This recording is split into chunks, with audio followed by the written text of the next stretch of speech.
जी recording start कर दी मैंने। अच्छा, मैं आपको ये बता रहा था कि फ्री विल जो है, आप इंसान जो है वो फ्री विल के साथ आया है। अब हमारा सवाल ये है कि हम बात कर रहे हैं क्लासिकल स्कूल ऑफ थॉट की, यानी कि साइकोलॉजिकल पर्सपेक्टिव ऑफ क्राइम की। उसमें हमने ये देखना है कि चूंकि इंसान जो है वो इस दुनिया में फ्री विल के साथ आया है और उसकी जिंदगी का ultimate objective pleasure seeking and to avoid pain है, तो जो क्रिमिनल क्राइम कमिट करता है वो अपनी फ्री विल को यूज करता है प्लेयर सीकिंग के लिए और अपने पेन को अवॉइड करने के लिए। ठीक है, यानी इंसान क्रिमिनल क्राइम कमिट करता है प्लेयर सीके अपनी फ्री विल को यूज करते हुए। फ्री विल को वो यूज कैसे करता है? वो लॉस को ब्रेक कर देता है। ठीक है, वो लॉस तोड़ता है, नॉर्म्स तोड़ता है, वैल्यूज तोड़ता है। यानी उसने अपनी फ्री विल को यूज किया, किस लिए? उसका ऑब्जेक्टिव क्या था? Pleasure seeking and to avoid pain. So somebody will commit crime in such a way, according to the classical school of thought or the psychological perspective of crime that was given by Cesare Beccaria। ठीक है, यानी classical school of thought या psychological perspective of crime के मुताबिक इंसान जो crime commit करता है, इंसान जो क्राइम कमिट करता है वो अपनी फ्री विल को यूज करता है pleasure seeking and to avoid pain के लिए, जो है वो क्राइम कमिट करता है। ये इसकी बेसिक स्टेटमेंट है, ये आपने भूलनी नहीं है कि साइकोलॉजिकल पर्सपेक्टिव के अंदर आपने क्या चीज देखनी है कि इंसान अपनी फ्री विल को यूज करता है। फ्री विल को यूज करता है वो प्लेयर सीकिंग के लिए और टू अवॉइड पेन। और इसका उसके पीछे वो क्या हो रहा होता है कि free will, pleasure seeking and to avoid pain for committing crime. ठीक है, यहां तक बात क्लियर हुई आप लोगों को? जी सर। Okay fine. जब भी कोई क्लैरिटी ना हो तो आप यहाँ मैसेज लिख दिया करें कि ये बात समझा दें, अगर आप बोलने से जो है वो थोड़ा सा वो कतराते हैं तो। एनीवेज, अच्छा, अगली चीज, अब इसके अंदर हम किन किन कॉन्सेप्ट्स को जो है वो डिस्कस करेंगे, तो यानी क्लासिकल स्कूल ऑफ थॉट या साइकोलॉजिकल पर्सपेक्टिव ऑफ क्राइम के अंदर किन अप्रोचेस को हम डिस्कस करेंगे, ये बड़ी अहम चीज है। सबसे पहली अप्रोच है psychoanalysis approach. Psychoanalysis approach, ये नोट कर लें अपने पास, psychoanalysis approach. Psychoanalysis approach जो है वो that was given by Sigmund Freud, Sigmund Freud. ये मैं साथ इसका नाम लिख देता हूं जी, सिगमंड फ्राइड। ठीक है, यानी psycho analysis approach that was given by Sigmund Freud. ये जो अप्रोच है psychoanalysis approach Sigmund Freud की, ये क्या कहती है? इसमें ये साइको एनालिसिस अप्रोच ये तीन मुख्तलिफ कंपोनेंट से मिलके एस्टेब्लिश हुई है। साइको एनालिसिस अप्रोच जो है वो तीन मुख्तलिफ कंपोनेंट से मिलके जो है वो एस्टेब्लिश हुई है। ये तीन कंपोनेंट्स कौन कौन से हैं? Id, ego and super ego. क्या? Id, ego and super ego. ये तीन कंपोनेंट से मिलके ये अप्रोच जो है ये स्टैब्लिश हुई है। Id, I D, id, I बड़ा डी छोटा, id, ego, E G O, ego and super ego. अब इड, ईगो और सुपर ईगो का कॉन्सेप्ट क्या होता है और इसके साथ क्राइम के साथ इसकी क्या रेलेवेंसी बनती है वो आपने देखना है। अभी हम पढ़ रहे हैं psychological analysis, psychological perspective of crime या क्लासिकल स्कूल ऑफ थॉट। उसकी पहली approach psychoanalysis approach. Psychoanalysis approach किसने दी? सिगमंड फ्राइड ने। साइको एनालिसिस अप्रोच के कंपोनेंट्स कौन कौन से हैं, इंग्रेडिएंट्स कौन कौन से हैं? तीन, id, ego, super ego. Id, ego और सुपर ईगो क्या होता है? This is very interesting. Id, बच्चा, जो छोटा बच्चा होता है वो तब तक रोता है जब तक उसकी माँ उसको फीड नहीं कर लेती।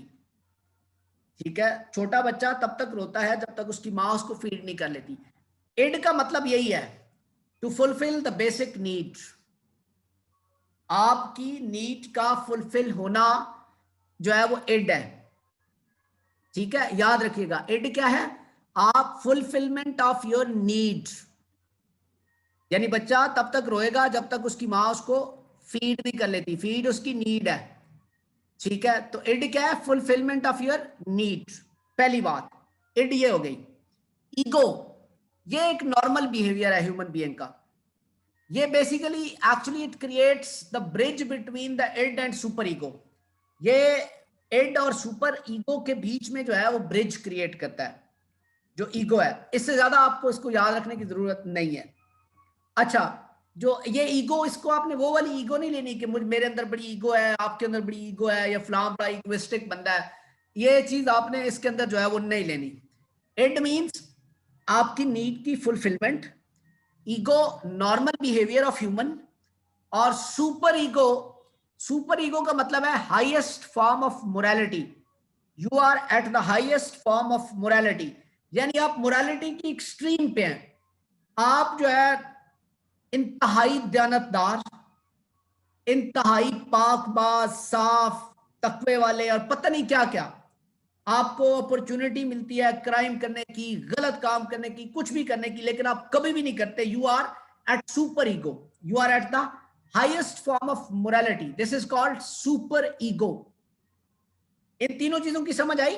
End means to fulfilment of your basic need, ego is the normal behavior and it is the bridge between the id and super ego, and the super ego is actually the highest form of morality। समझ आई इन तीनों बातों की? जी जी sir. Sir आगे। अच्छा, अब इनका crime के साथ क्या ताल्लुक है ये जरा सुनिएगा। इड, अगर आपकी, इड का मतलब मैंने कहा कि फुलफिलमेंट ऑफ योर नीड, अगर आपकी इड ओवर डेवलप होगी, इड अगर आपकी ओवर डेवलप होगी, यानी बहुत ज्यादा तलब आपको हो रही है, तो आपकी इड ओवर डेवलप हो गई, आप क्राइम कमिट करेंगे। ठीक है, यानी मुझे हर सूरत में ये चीज चाहिए है, it is meant that your id is over develop, यानी according to psychoanalysis approach, if your id would be over developed, somebody will commit the crime probably। ठीक है, ईगो अगेन नॉर्मल बिहेवियर है, उसका ताल्लुक क्राइम के साथ यहां पे नहीं है। Super ego, you are at the highest form of morality, and if your super ego would be underdeveloped, so then you will commit a crime. आप हाईएस्ट फॉर्म ऑफ मोरालिटी पे है, ठीक है, और सुपर ईगो पे है, super ego under develop होती है। दिमाग में ख्याल आता है यार थोड़ी सी जो है ना वो चोरी कर लेनी चाहिए, थोड़ा सा चीट कर लेना चाहिए, थोड़ा सा फ्रॉड कर लेना चाहिए, थोड़ी सी करप्शन कर लेनी चाहिए, थोड़ा सा निक्का सा छोटा सा क्राइम कमिट कर लेना चाहिए। Your ego would be under, your super ego would develop. So when your id would be overdeveloped, you will commit a crime, and when your super ego would be underdeveloped, you will commit a crime। बात की समझ आई? जी sir बिल्कुल। किसी को अगर अभी भी समझ नहीं आई सर आप ईगो को कैसे डिफाइन कर रहे हैं? ईगो को normal behaviour of human being कह रहे हैं, तो what is normal behaviour? Normal behaviour of human being का मतलब ये चीज है, बेसिकली मैंने कहा कि it's a bridge between super ego and id. इसको आपको छेड़ने की जरूरत ही नहीं है। ठीक है, इसमें आप ना, आपके अंदर एग्रेशन आ रही है, ना आपके अंदर किसी चीज की तलब आ रही है, आप बिल्कुल नॉर्मल मोड के अंदर है। आपको इसकी डिटेल में जाने की जरूरत नहीं है। आपको चूंकि जितनी एक हमारे क्वेश्चन की रिक्वायरमेंट है, जितनी एक हमारे टॉपिक की रिक्वायरमेंट है, आपने इतना ही इसके अंदर रहना है। अदरवाइज इड, ईगो और सुपर ईगो पे बेताशा किताबें मौजूद हैं, लेकिन हमारी जरूरत सिर्फ इतनी है कि हमने ये देखना है कि ये क्राइम के साथ कहां पे रेलेवेंट है। तो क्राइम के साथ ये रेलेवेंट कैसे है कि अगर आपकी इड ओवर डेवलप हो रही है तो आप जो है वो क्राइम कमिट करेंगे। अगर आपकी सुपर ईगो अंडर डेवलप हो रही है तो आप क्राइम कमिट करेंगे। ईगो ना ओवर डेवलप हो रही है ना अंडर डेवलप हो रही है, ईगो का directly it's a bridge between super ego and id, यानी सुपर ईगो के अंदर भी ईगो एक्सिस्ट करती है, इड के अंदर भी ईगो एक्सिस्ट करती है। जब ईगो अलग से एक्सिस्ट करती है तो उसका फिर जो है वो एक जस्ट ब्रिज क्रिएट कर रही है, उसका इफेक्ट कोई नहीं हो रहा। तो आपने जहन के अंदर सिर्फ ये बात रखनी है कि तीन कंपोनेंट्स हैं, तीनों आपने बता दिए। इसमें आपने जहन में ये रखना है कि इड ओवर डेवलप हो, मुझे हर सूरत में ये चीज चाहिए, ये आपकी इड ओवर डेवलप हुई है तो आप क्राइम कमिट कर सकते हैं। सुपर ईगो अंडर डेवलप हो, आप हाईएस्ट फॉर्म ऑफ मोरालिटी में हैं, तो भी आप क्राइम कमिट करने की तरफ जा सकते हैं। तो आपने जस्ट इसको इतना ही मेमोराइज करना है। जी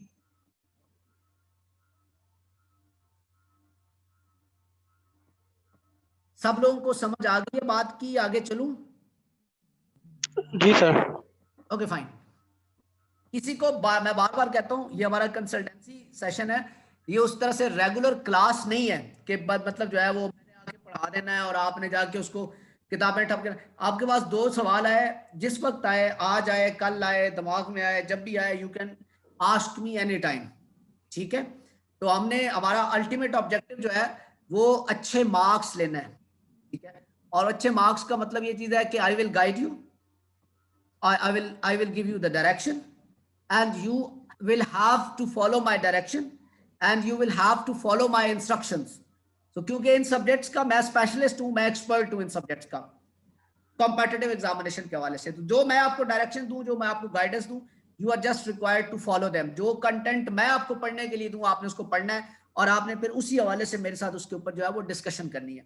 ठीक है, एनीवेज आगे चलूं। जी जी सर। सर। Okay fine. अब तक हमने हम देख रहे हैं क्लासिकल स्कूल ऑफ थॉट, यानी कि साइकोलॉजिकल पर्सपेक्टिव ऑफ क्राइम, और उसके अंदर हमने पहली अप्रोच देखी है साइको एनालिसिस अप्रोच, जो सिगमंड फ्राइड ने दी थी। दूसरी अप्रोच जो है वो that is related to aggression. ठीक है, यानी आप नंबर 2 लिखें और लिखें एग्रेशन। अच्छा, एग्रेशन क्या होती है? कोई मुझे बताएगा एग्रेशन क्या होती है? जी, can anyone tell me what is aggression? Sir किसी चीज को वॉयलेंटली थोड़ा सा परस्यू करना। एग्रेशन जो है क्या बीमारी है? नहीं सर, बीमारी नहीं है। ये आपके जो अपब्रिंगिंग होती है, इंसान की जो पर्सनालिटी होती है, सर उसका एक हो पार्ट होता सकती है। है एग्रेशन के बारे में मेरे एग्रेशन दोस्तों, मेरे बच्चों याद रखिएगा, बीमारी। एग्रेशन एक नॉर्मल बिहेवियर है ह्यूमन बीइंग का। जिस इंसान के अंदर एग्रेशन नहीं पाई जाती, he is not a normal human being, he is lacking something. Aggression is a normal behaviour.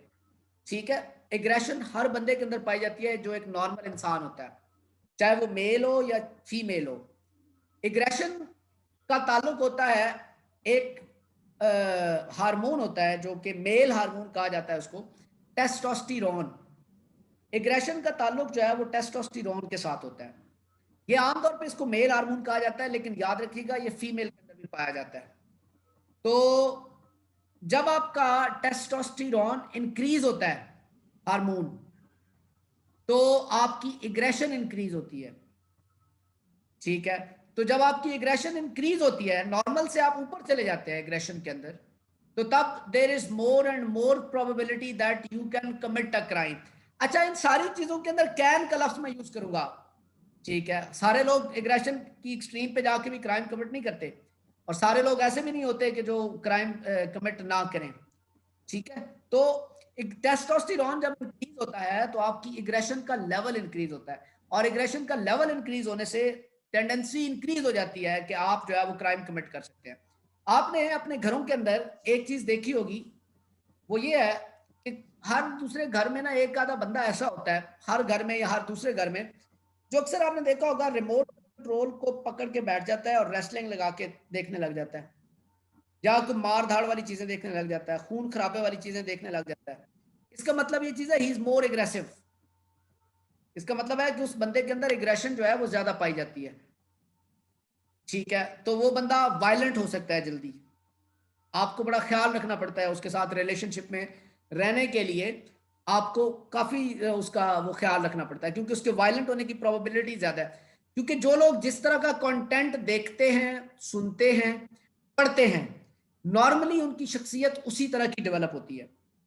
ठीक है, जो वायलेंट कंटेंट देख रहा है, violent content means film, drama, wrestling, मारधाड़, इस तरह की चीजें जो देख रहा है, तो इसका मतलब है कि उसकी पर्सनैलिटी के अंदर वायलेंस काफी ज्यादा एक्सिस्ट करता है। तो जिसकी पर्सनैलिटी के अंदर वायलेंस ज्यादा एक्सिस्ट करता है, इसका मतलब है कि उसके अंदर एग्रेशन ज्यादा एक्सिस्ट करती है, और एग्रेशन ज्यादा होने की वजह से जो है वो प्रोबेबिलिटी होती है कि कोई भी बंदा जो है वो क्राइम कमिट कर सकता है। आपको बात की समझ आई? एग्रेशन अप्रोच इतनी है। एग्रेशन अप्रोच जो है, ये दूसरी अप्रोच मैंने आपको बताई है क्लासिकल स्कूल ऑफ थॉट के अंदर, यानी साइकोलॉजिकल पर्सपेक्टिव ऑफ क्राइम के अंदर। कोई कंफ्यूजन?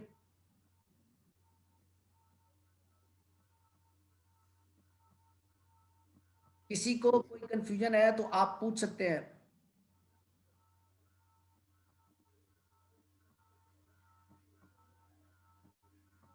मुझे यस और नो में जवाब तो दे दिया करें यार। सर इसमें थोड़ा सा ये जरूरी तो नहीं है कि किसी में अगर कोई इस तरह के बिहेवियर्स देख रहा हो, जिस तरह से आप एग्जांपल दे रहे थे कि टेलीविजन पे या इस तरह की चीजें जो ड्रामास वगैरह देखते हैं उनमें एग्रेशन ज्यादा हो, या ऐसा पॉसिबिलिटी है कि एग्रेशन होता है ज्यादा लेकिन वो एक्ट नहीं करता है। हाँ बिल्कुल, मैंने आपको कहा कि I use to use the word can.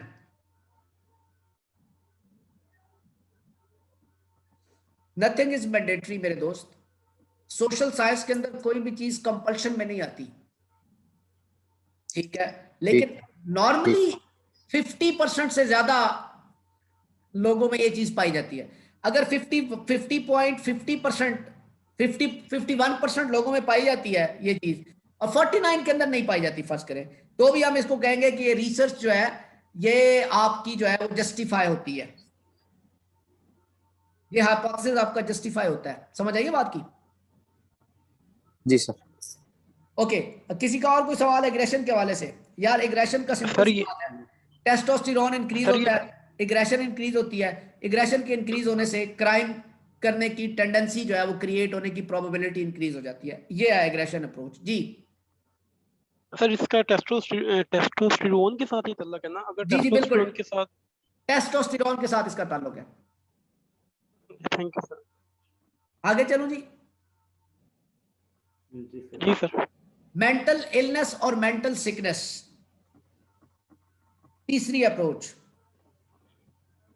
Do you think that if somebody is mentally ill or mentally sick, he has more probability or he has more tilt or tendency to commit the crime? Somebody is mentally ill or mentally sick, मैं ये कहता हूँ कि 99.99% of the world population has a mental disorder. It is meant that they have mental sickness or mental illness. Everybody has a mental disorder. दुनिया के अंदर कोई ऐसा इंसान नहीं है जिसके अंदर मेंटल डिसऑर्डर ना हो। भाई चाबी रख के कहीं भूल जाना मेंटल डिसऑर्डर है। मैं अक्सर, मेरे साथ क्या होता है, मेरी गाड़ी के अंदर चाबी लगी रह जाती है और मैं बंद करके बाहर निकल आता हूँ, और मैं, मेरे साथ अक्सर महीने में एक दफा ये जरूर होता है। अब मेरा मेंटल डिसऑर्डर है, ठीक है। मैं ऐसे लोगों को भी, आपने, मैं आपको एक एग्जांपल देता हूँ। एक प्रोफेसर साहब थे, डॉक्टर थे ये मेडिकल के, जिन्होंने बेनजीर साहबा का ना वो करना था, जब उनका असैसिनेशन हुई थी तो उन्होंने उसका ना अपोस्ट्रॉफी करनी थी, यानी वो पोस्टमार्टम करना था, तो वो हुआ नहीं था। वो टॉप के डॉक्टर थे। वो डॉक्टर साहब जो है वो मेरे एक, मतलब जो है वो बड़े करीबी दोस्त हैं, तो उनके वो अंकल थे। उन डॉक्टर साहब के अंदर मेंटल डिसऑर्डर किस तरह के थे कि वो एक दफा हॉस्टल में जाते हैं किसी के, वहां बैठे रहते हैं, निकलते हैं, एक जूता अपना होता है, किसी और का पहन के घर चले जाते हैं।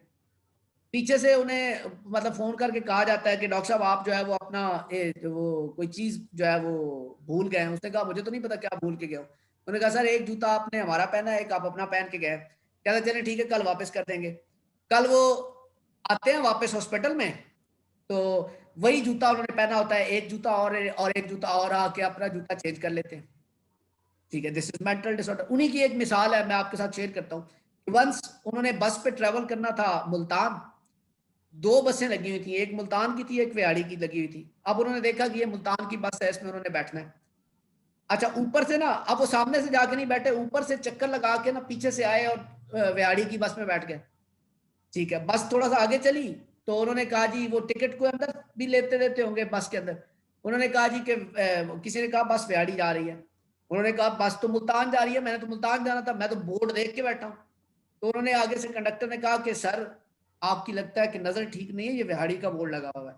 यानी मुल्तान वाली बस साथ खड़ी हुई थी, वो छोड़ के व्याड़ी की बस में बैठ गए थे। This is mental disorder.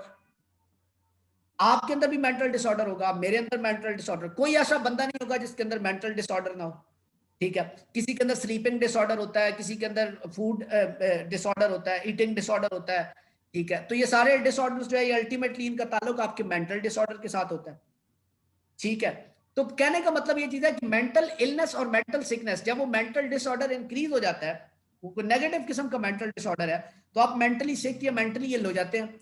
Mental sickness जो है ना, अब जो रेपिस्ट है वो मेंटली सिक होता है, ठीक है। जो रेपिस्ट है, रेपिस्ट सबसे बड़ी एग्जांपल है कि रेप वो बंदा करता है जो जेन्युइनली मेंटली सिक आदमी होता है, मोस्ट ऑफ द केसेस, ठीक है, कहीं पे रिवेंज का कोई कॉन्टेक्स्ट ना हो, रिवेंज का कॉन्टेक्स्ट भी हो तो फिर भी वो मेंटली सिक है जो बंदा रेप कर रहा है। ठीक है, तो मेंटल सिकनेस जो है ये भी अल्टीमेटली आपको क्राइम की तरफ लेके जाती है। इसकी एक बहुत बड़ी एग्जांपल ये है कि लाहौर के अंदर एक वाकया हुआ था 2001 के अंदर या 2 के अंदर। एक बंदा था जावेद इकबाल नाम का, वो छोटे बच्चों को किडनैप करता था, उनका रेप करता था, फिर उनको मारता था और मार के उनको तेजाब वाले टब में डाल देता था और उनकी हड्डियां शड्डियां सब कुछ पानी होके बह जाता था गंदे नालों के अंदर। और उसने 100 बच्चे के साथ ये किया था, अल्टीमेटली फिर वो पकड़ा गया था। He was mentally sick, so this is an example of mental sickness. ठीक है, तो मेंटल सिकनेस जो है ये भी अल्टीमेटली आपको जो है कभी ना कभी किसी सूरत के अंदर क्राइम की तरफ लेके जा सकती है। इसका ताल्लुक भी आपकी नफ्सियात के साथ है। तो ये तीसरी अप्रोच है। पहली अप्रोच साइको एनालिसिस, दूसरी अप्रोच आपकी क्या मैंने बताई थी, एग्रेशन, तीसरी मेंटल इलनेस। और मेंटल, इसकी समझ आ गई आपको जो भी मैंने आपको बताई है? जी सर। जी सर। जी सर। Okay fine. चौथी अप्रोच है जी, दैट इज डिप्रेशन। अब डिप्रेशन पे जरा आए। डिप्रेशन कब होता है और डिप्रेशन जो है ये क्यों होता है, इस पे भी हम बात करेंगे। लेकिन हम देखते ही हैं कि डिप्रेशन जो है ये किस तरह से क्राइम की तरफ आपको लेके जाती है। सबसे पहली चीज तो एक ना, अपनी नोटबुक के ऊपर एक चीज लिखें, सबसे ऊपर लिखें डिसअपॉइंटमेंट, यानी तरतीब वाइज कुछ इस तरह से इसको लिखें। मैं लिख रहा हूं, स्पेलिंग गलत हो तो उसके लिए माफी। डिसअपॉइंटमेंट, अच्छा, उसके बाद फ्रस्ट्रेशन,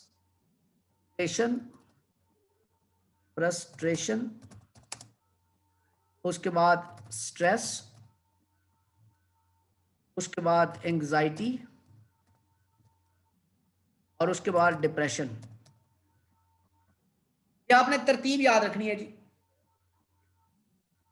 अच्छा, जो मैंने ये लिखा है इस पे जरा गौर करें। डिसअपॉइंटमेंट को देखें, फ्रस्ट्रेशन को देखें, स्ट्रेस को देखें, एंजाइटी को देखें, डिप्रेशन को देखें। अब मुझे आप ये बताइए कि इसमें आपको क्या चीज नजर आती है? इससे आपको, इस पूरी जो चार्ट मैंने आपके सामने दिया है, इससे आपको किस बात की समझ आती है? सर जब डिसअपॉइंटमेंट बढ़ती है तो फ्रस्ट्रेशन होती है, जब फ्रस्ट्रेशन बढ़ती है तो स्ट्रेस होती है, जब स्ट्रेस बढ़ती है तो एंजाइटी होती है, जब एंजाइटी बढ़ती है तो डिप्रेशन होती है। एग्जैक्टली ये मैंने जो इसको चार्ट आपके सामने दिया है, ये बेसिकली इंटेंसिटी वाइज जो है ये मैंने आपके सामने जो है ना ये रखा है। सबसे कम इंटेंसिटी होती है डिसअपॉइंटमेंट की, वो दिन में आप 50 दफा भी डिसअपॉइंट हो जाते हैं। ठीक है, यानी मैंने ये दबाया, सिस्टम जो है वो हॉल्ट हो गया तो मैं डिसअपॉइंट हो गया, यार 5 मिनट जाया हो गया। तो डिसअपॉइंटमेंट जब इंक्रीज होती है तो वो फ्रस्ट्रेशन का रूप धार लेती है, प्रोलॉन्ग होती है जब। अच्छा, जब फ्रस्ट्रेशन प्रोलॉन्ग होती है तो वो स्ट्रेस में चली जाती है। स्ट्रेस के अंदर फिर आपको खिंचाव भी आता है, मुख्तलिफ ऐसे फीलिंग्स आती हैं, जिस्म के अंदर दर्द भी महसूस होता है स्ट्रेस में जब आप होते हैं। उसके बाद स्ट्रेस जब इंक्रीज होती है, स्ट्रेस जब प्रोलॉन्ग होती है तो फिर आप एंजाइटी की तरफ चले जाते हैं, फिर एंजाइटी हो जाती है। एंजाइटी के अंदर आपकी केमिकल कंपोजिशन पूरी की पूरी बॉडी की चेंज होनी शुरू हो जाती है, आपका मैदा खराब होना शुरू हो जाता है, आपको मतली नौजिया फील होना शुरू हो जाता है, सर में दर्द ज्यादा रहने लग जाता है। एंजाइटी जब प्रोलॉन्ग होती है तो वो आपको डिप्रेशन की तरफ लेके जाती है। डिप्रेशन जो होती है ये इटसेल्फ एक बहुत खतरनाक डिजीज है। ठीक है, आगे फ्यूचर के अंदर कहते हैं कि जो सबसे ज्यादा प्रॉब्लमेटिक चीज होगी मेडिसिन के अंदर, वो डिप्रेशन को हैंडल करना होगा। मेरी जिंदगी के अंदर एक कानून याद रखिएगा, एक उसूल याद रखिएगा। मैं अक्सर ये बात कहता होता हूँ, कहीं पे मैं ट्रेनिंग देने भी जाऊँ, कहीं पे मैं पढ़ाने भी जाऊँ, तो मैं हमेशा ये बात कहता होता हूँ कि try to learn how to say no in your life if you want to spend a less stressed life. यानी अगर आप कम स्ट्रेसफुल लाइफ गुजारना चाहते हैं, स्ट्रेस हर किसी की जिंदगी के अंदर होता है, तो आप अपनी जिंदगी के अंदर ये चीज सीखें कि आपने नो किसी को नो कहना सीखें। अब बहुत सारे काम, बहुत सारी चीजें जो आप नहीं कर सकते होते, लेकिन इसके बावजूद आप उसको यस यस करते रहते हैं और आप वो कर नहीं पाते, और अल्टीमेटली वो आपके लिए एक बहुत बड़ी स्ट्रेस का जो है वो रीजन बनते हैं। तो try to learn how to say no in your life. जब आप डिप्रेशन की स्टेज पे जाते हैं तो आपके सामने 3 ऑप्शंस मौजूद होती हैं। डिप्रेशन की स्टेज के ऊपर आपके पास 3 ऑप्शंस मौजूद होती हैं। वो 3 ऑप्शंस कौन कौन सी होती हैं डिप्रेशन पे जाके? या तो आप कोशिश करते हैं कि आप अपनी नॉर्मल लाइफ में वापस चले जाएं, दूसरी सूरत के अंदर आप जो है वो सुसाइड कमिट करने की तरफ जाते हैं, तीसरी सूरत के अंदर क्या करते हैं आप क्राइम कमिट करते हैं। डिप्रेशन क्यों होता है ये कभी सोचा है आपने? Can anyone tell me what is the major cause behind the depression?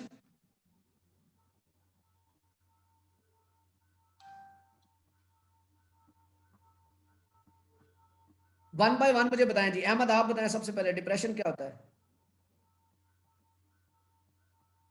Sir depression तो जो डिप्रेशन आपने क्यों होता है? बताया डिप्रेशन क्यों होता है?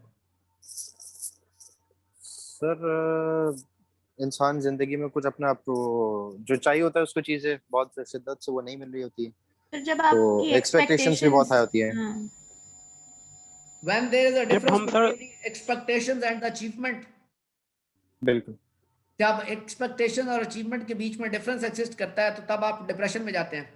और इसके अलावा बिल्कुल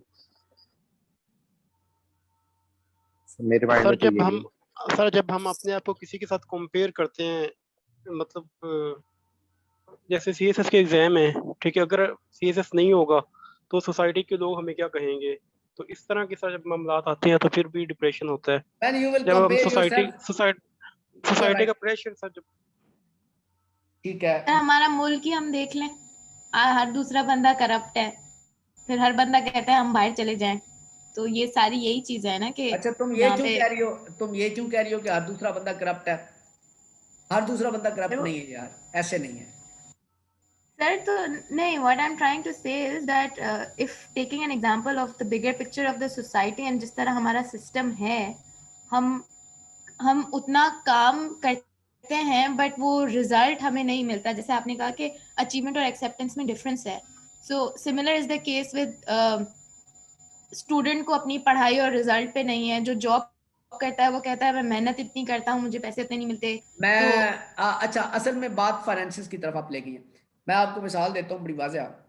कुछ दिन पहले मेरे पास एक दोस्त, 2-3 दोस्त आए, वो प्रॉपर्टी का काम शाम करते थे, अच्छे प्रॉपर्टी का बिजनेस करने वाले लोग थे। तो वो मेरे पास आए, चाय पीने गपशप कर रहे थे, जनरली गपशप कर रहे थे। तो कहते हैं यार आज हमने एक डील की है, ठीक है, तो बड़ी अच्छी डील हुई है, तो उसमें हमें 80 लाख रुपया बचा है, 8 मिलियन 80 लाख।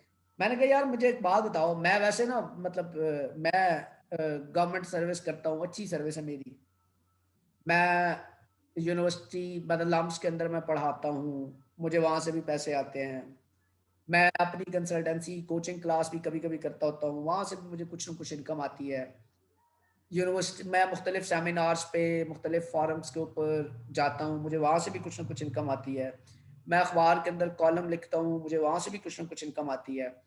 मैं जो है वो क्या कहते हैं, मेरी किताबें हैं मार्केट के अंदर, साल बाद मुझे वहाँ से भी कुछ ना कुछ इनकम आती है। मैं वो टोटल कैलकुलेट भी करूँ तो पूरे साल की इनकम 80 लाख नहीं बनती, ठीक है। तो आप लोगों ने मतलब जो है मुझे कुछ दिन पहले आप लोगों ने बताया था कि आज आप लोगों ने डील किया और 16 लाख रुपए बचा है आपको, और आज आप मुझे बता रहे हैं कि आप लोगों ने एक डील किया और आपको जो है वो 80 लाख रुपए बचा है। तो मतलब मैंने पीएचडी कर ली, ठीक है, इतना पढ़ भी लिया। मैं एक मिसाल आपको दे रहा हूँ, आमतौर पे मुआशरे के अंदर लोग ये सोचते हैं मैं एक एंटिटी हूँ, ठीक है, मैं जो कुछ हूँ मैं इससे सहमत हूँ, मैं अपना कंपैरिजन किसी के साथ नहीं करता। टू बी वेरी ऑनेस्ट, कोई करोड़ों कमाए अरबों कमाए, हु केयर्स, मैंने इस चीज़ की कभी केयर नहीं की। मैं अपनी लाइफ को किस तरह से गुजार रहा हूँ, दिस इज़ वेरी इंपॉर्टेंट। मैं दूसरों की ज़िंदगी में इंटरफेयर नहीं करता, मेरी ये ज़िंदगी का उसूल है, मेरी ये ज़िंदगी का उसूल है कि मैं किसी की ज़िंदगी में इंटरफेयर नहीं करता। कहीं मैं बैठा हूँ जहाँ मुझे बोलने की ज़रूरत है, मैं वहाँ पे बोलता हूँ।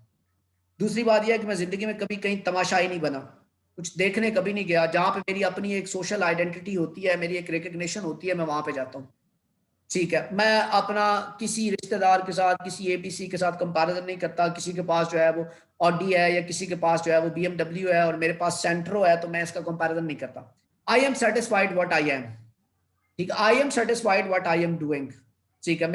मैं ओशो की एक अक्सर स्टेटमेंट लोगों को सुनाता होता हूँ कि याद रखिएगा कि ओशो ने कहा था, ओशो का पता है ना आप लोगों को, एक हिंदू मतलब जो है वो स्कॉलर था, बहुत बड़ा स्कॉलर था। उसने कहा था कि आप जो है ना, you are incomparable, you are unique, you are incomparable, you are unique, ठीक है। you are you and I am I, मेरा और आपका कोई कंपैरिजन नहीं है। सोसाइटी में आपका जो मकाम है उसका एक अपना रोल है, मेरा सोसाइटी के अंदर एक अपना रोल है।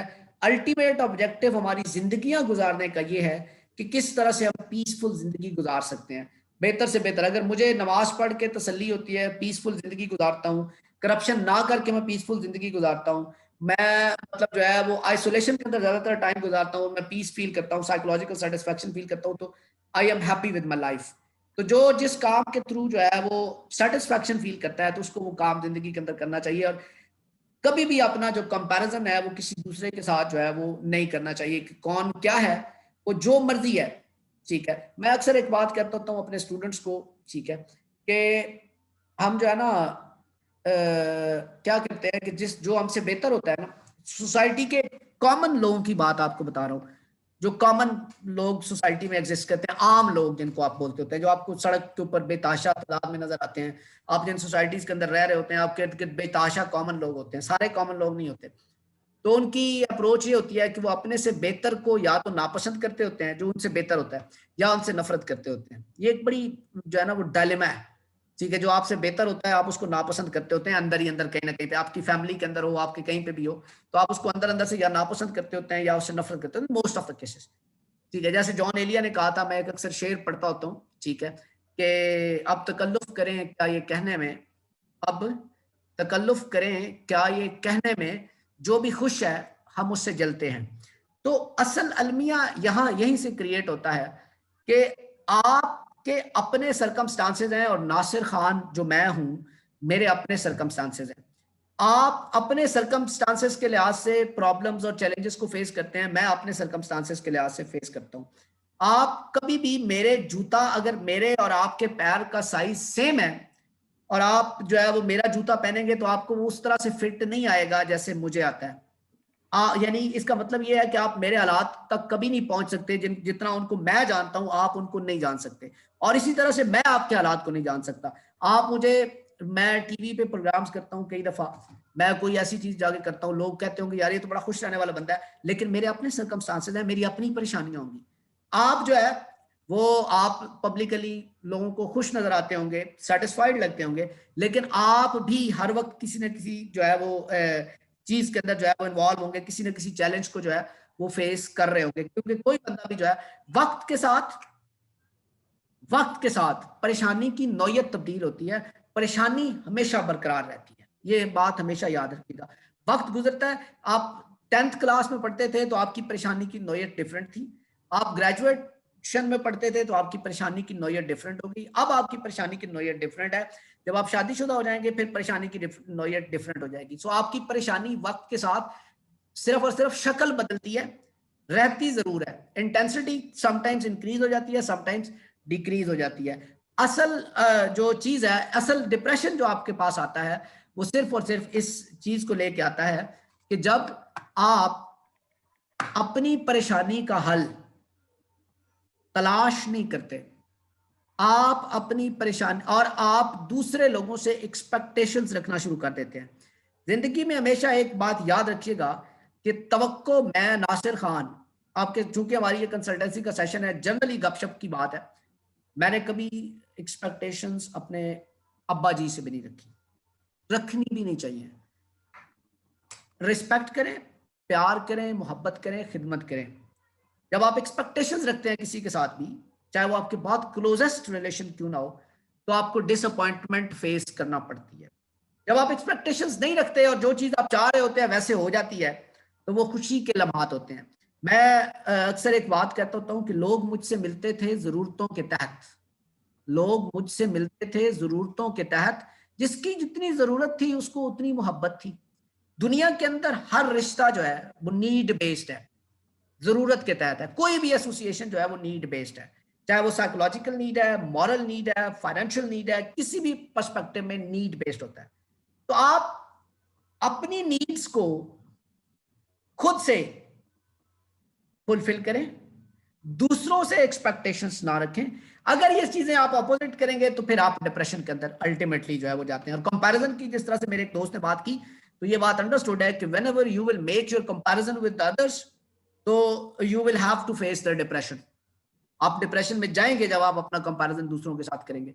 जिंदगी में एक कुलिया मेरा याद रखिएगा, ये मैं एक देहाती बंदा हूँ, पेंडू बंदा हूँ। शुरू में मैं जब पढ़ने के लिए आया, यानी एफएससी में मैं पहली दफा शहर की तरफ गया, मैट्रिक तक मैंने अपने गांव में ही पढ़ा। जब एफएससी में मैं शहर गया तो मुझे इतना कॉम्प्लेक्स हुआ कॉलेज जाके, को एजुकेशन का कॉलेज था, एपीएस आर्मी पब्लिक, तो मुझे बोलना भी नहीं आता था। मैं कहता था मैंने कपड़े किस तरह के पहने हैं, मैंने जूता किस तरह का पहना है, लोग किस तरह के हैं, ये तो ऐसे है वैसे है, इस तरह का माहौल, वो सारी चीजें। So I was in huge complex. जिंदगी में मैंने फिर एफएससी के 2 साल गुजारने के बाद ग्रेजुएशन में जब मैं आया, तब मैंने अपने कॉम्प्लेक्स को रिड्यूस किया। जो बंदा जिंदगी में कॉम्प्लेक्स और ईगो रिड्यूस कर लेना, कॉम्प्लेक्स और ईगो का मतलब है यहां पे कि भाई मैं तुमसे बहुत बेहतर हूं, मैं ये करता हूं, मैं वो करता हूं, मैं हर लिहाज से तुमसे बेहतर हूं। I am an egoistic person.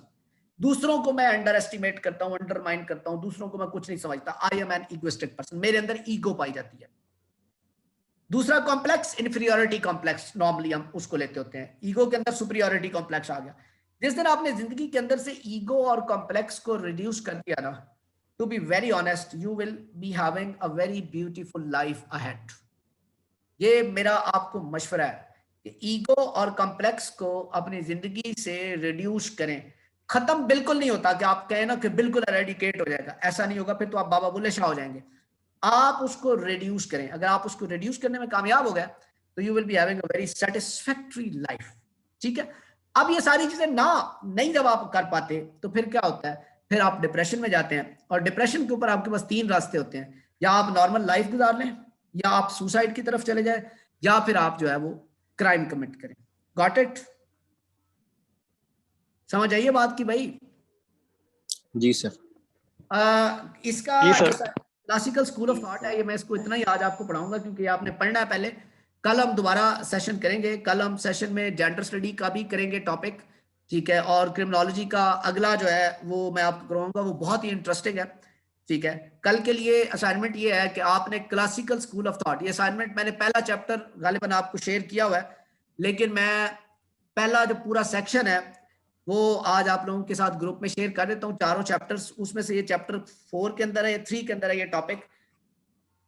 ये आपने प्रिपेयर करके कल शाम 8 बजे तक ये आपने मुझे व्हाट्सएप करना है, ठीक है। क्लासिकल स्कूल ऑफ थॉट यानी साइकोलॉजिकल पर्सपेक्टिव ऑफ क्राइम, ठीक है। ये आपके पास टाइम होगा कल शाम 8 बजे तक। ये आपकी असाइनमेंट है। कल इंशाल्लाह आप लोगों से मुलाकात होगी शाम को, ठीक है। तब तक अपना ख्याल रखिएगा। अगर आपका कोई सवाल हो तो you may ask me any time. Thank you so very much. Stay blessed and goodbye. Thank you sir. अल्लाह हाफिज।